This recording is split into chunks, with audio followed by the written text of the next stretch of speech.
All right, phase 3, the offering phase. It's Mike Novak from the Novak Real Estate Team. In the first video, I kind of give you an overview of the 4 phases of buying a home. The next video, I went super deep on phase 1, which is the planning and preparation phase. If you skip that video, please go back and watch it. That is the most important phase, really getting a game plan together before you start running around looking at houses. And then phase 2 that I did a video on is all about the home search and how to get through that phase. So that brings us to phase 3, which is offering. This is where things get really, really fun. And I love the offering phase because I love negotiating on properties that my clients love. So let's assume that you knocked out of the park and we found you a home that you truly love. You say, Mike, this is the home I want to buy. And then we start putting an offer together. So how do you determine the price you're going to offer on the house? Let's talk about price for just a minute. Well, there's a lot of variables that I look at. I'm never gonna just shoot from the hip and say, hey, let's offer $10,000 off this house because it sounds like a nice rounded number. That is not a good way to go. That is not really a strategy. It's just guessing. And I don't like guessing. I like to use data and facts to determine what we should actually offer on the property. So what I will do for you as my client is I will pull up comparable homes that have sold recently that are similar size, age, condition, and are close in proximity to the home that you like. I will show you what they were listed for and how much they sold for.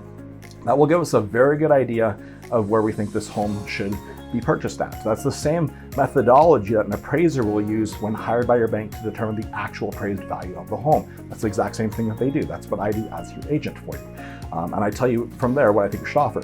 There's a couple other things that I look at as well. I look at the days on market, how long the home has been on the market, because I know that when it just comes on and it's maybe a day or two or even just a week on market, most sellers are really resistant to giving discounts. They want to test the market and see if a buyer is going to come along that's going to give them that price. But then after 3 or 4 weeks, it really opens up that window to start negotiating either closing costs or dollars off or whatever's important to you. We can start actually really negotiating at that point because they don't have an offer on the home yet. And then the final variable I look at is, okay, let's say the home's been on the market for a while. When's the last time they did a price reduction? Because if they just did a price reduction 2 days ago, you know that seller's gonna wanna try and test that new price and see if someone's gonna pay that full price at that new listed number. And so typically if it's just had a big price reduction, it can be harder to get them down on price. Not impossible, but just harder. And it's important that you understand where a seller's at in their mindset as you, the buyer, think about how to structure your offer. So there's a lot of variables we look at. This is really where experience pays off. The way that you structure your offer can make or break not only what you pay for the home, but even if you have a chance of getting that house. It can be really tempting to put a super lowball offer out there that is just not backed by any data. And more often than not, when you do that, your offer will generate no response. So the seller will think that you're not serious, you don't have any actual interest in this house, you're just putting out an offer to see if you can steal the property.